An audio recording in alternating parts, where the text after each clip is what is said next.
Welcome to RG kitchen.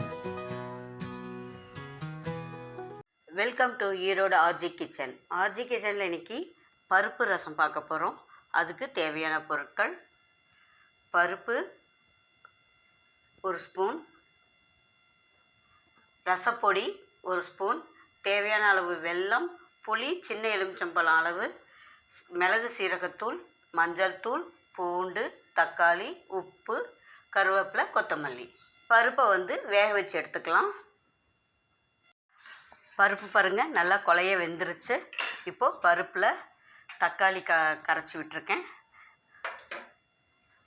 அதோட புளி கரைசல் சேர்க்குறேன்.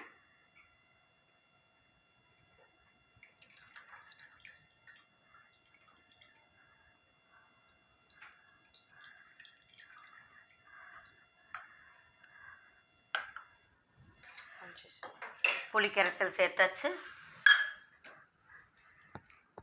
கொஞ்சமாக மிளகு சீரகம் தூள், ரசப்பொடி,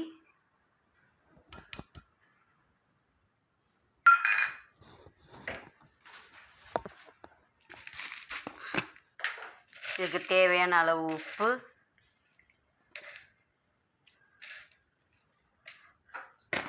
தேவையான அளவு வெல்லம் நான் சேர்க்குறேன்.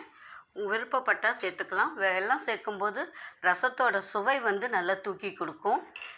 இதுக்கு தேவையான அளவு தண்ணி சேர்த்துக்கிறேன். ரசத்துக்கு தேவையான அளவு தண்ணி சேர்த்துட்டேன். பாருங்கள், ரசத்துக்கு இந்த அளவுக்கு நீர்க்க கரைச்சிக்கணும்.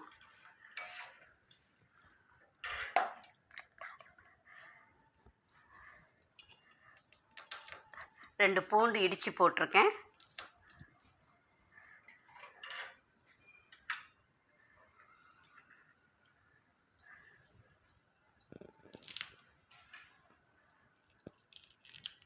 கொத்தமல்லி தழை கிள்ளி போட்டிருக்கேன்.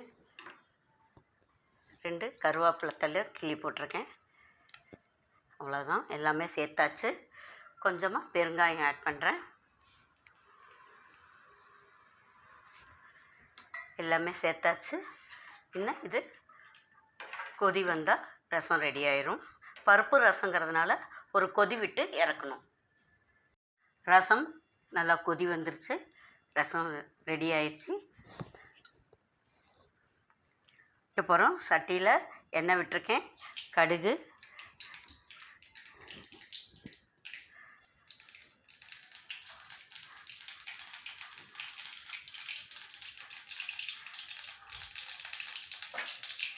கடுகு பொரிஞ்சிருச்சு. இப்போது கொஞ்சம் பெருங்காயம், 2 சீரகம், கருவேப்பிலை, வரமிளகா, 2 இடித்த பூண்டு எல்லாம் சேர்த்து தாளித்து ரசத்தில் சேர்த்தோன்னா சுவை ரொம்ப நல்லாயிருக்கும்.